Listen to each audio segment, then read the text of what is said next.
China's mega dam on the Yarlung Zangbo. Is it a power play or a policy blind spot?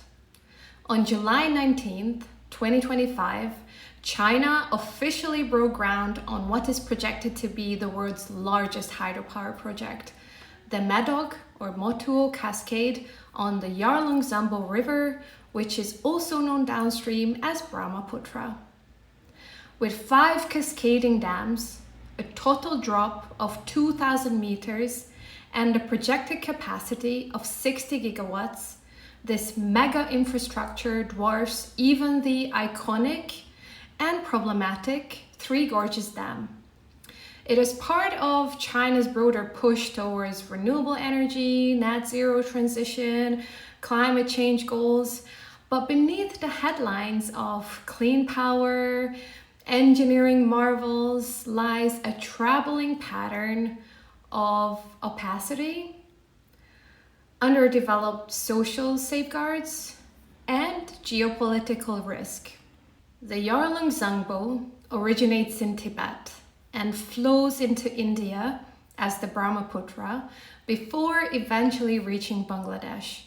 It is one of Asia's most critical transboundary rivers, sustaining ecosystems, agriculture, and millions of livelihoods. China's unilateral development of large-scale hydropower upstream without formal water-sharing agreements or joint assessments has raised some alarms across the region. India has responded by fast-tracking its own dam projects in Arunachal Pradesh, both to assert prior use rights and as a strategic counterweight. Bangladesh, even further downstream, has called for greater transparency and cooperation, citing potential impacts on seasonal flows, sediment loads, and water availability during dry periods. In a region that's already shaped by very fragile diplomacy, the weaponization of water, or even the perception of it, risks escalating tensions in unpredictable ways. From an energy policy perspective, China views the Medog project as climate-aligned stimulus initiative. Its expected output of 300 billion kilowatt hours per year could power entire provinces and offset hundreds of millions of tons of CO2 over its lifetime. The project also supports rural electrification, economic development in remote parts of Tibet. However, when infrastructure of this scale is executed without adequate environmental and social impact assessments, due diligence, and supporting studies, especially when it involves transboundary ecosystems, the risks quickly outpace the benefits. The rush to build must not override responsibility to inform, assess, consult, and often obtain consent.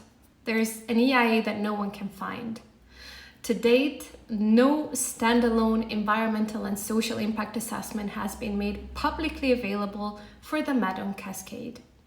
Instead, the analyst suggests the project was buried within a 2011 basin-level study for the Upper Yangtze and Yarlung regions, a document that is now over a decade out of date and fails to reflect on the current updated project design, the existing climate realities, or the community context for that matter. This practice of hiding assessments in obscure, outdated documents is not poor policy, it's not just poor transparency.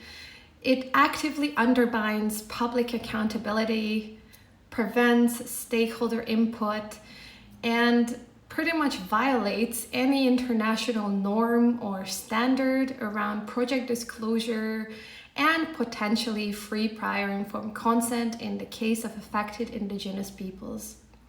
It also raises some very serious questions about the adequacy of proposed mitigation measures, if they exist at all.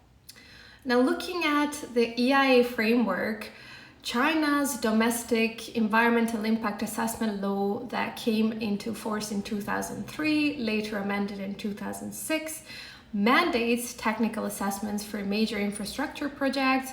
However, the legislation remains very narrowly scoped compared to the international frameworks such as the IFC performance standards or the World Bank environmental social framework.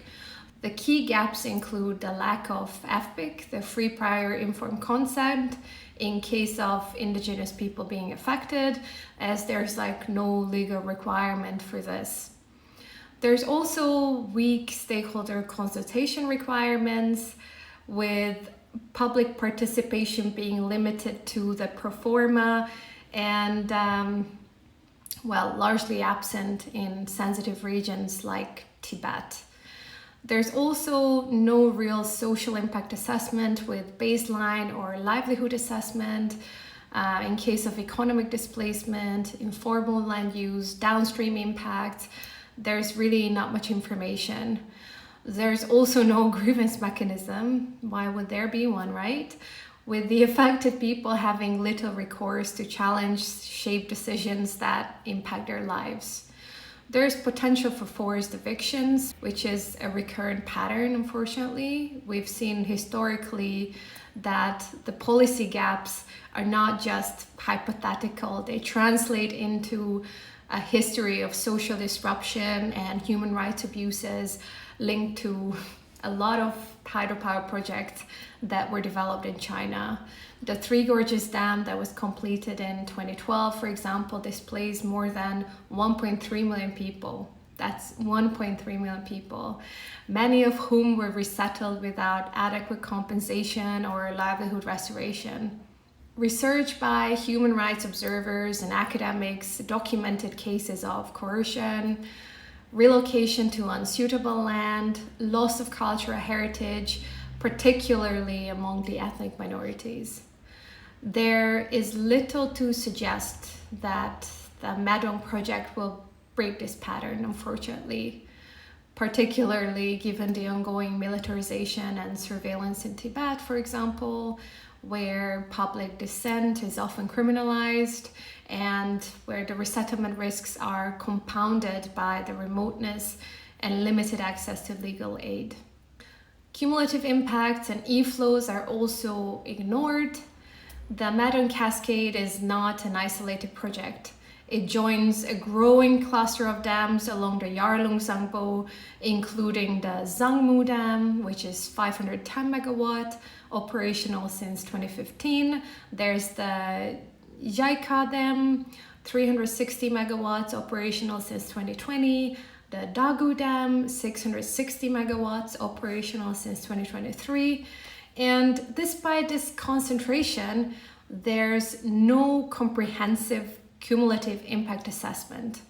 At least it hasn't been released to the public. So critical concerns like sediment transport disruption, environmental flows, biodiversity loss remain unaddressed or not shared to the public. So are the socioeconomic dependencies downstream. We're talking about real people with real lives, right? The farmers, the fishers, the herders, potential indigenous, vulnerable communities that rely on the river and its ecosystem to survive. It's alarming that in 2025, a project of this scale can proceed without credible data on how much water will remain in the river, when, and for whom. Climate mitigation through renewable energy is necessary. We can't debate it, but it is necessary. But it cannot come at a cost of secrecy, dispossession, or ecological degradation. Hiding the EIA in a decade-old document and bypassing meaningful consultation is not just bad governance. It completely undermines the legitimacy of the very green goals these dams are meant to serve. And I know these projects are not easy. I've done a couple. It's always conflict and takes some time to come to a common understanding. But A clean energy future must also be a just and inclusive one. That means aligning not only with emissions targets, but also with the international standards, transparency, social protection, environmental stewardship. So if China is serious about leading on global climate solutions, it must also lead on safeguard standards. For the Medog project and others like it, this would mean publishing a standalone or updated impact assessments with all the appendices and studies that were created for it.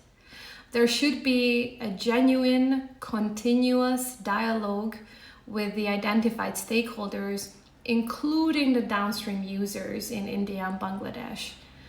Also, inspiration from international standards such as IFC and the World Bank, which, believe me, they're very familiar with, could guide the displacement, livelihood restoration, land acquisition, and grievance mechanism. Committing to transboundary water diplomacy through data sharing, joint basin governance is a must. Until then, China's mega dam may generate clean power, but it will do so in the shadow of displacement, distrust, and international concern.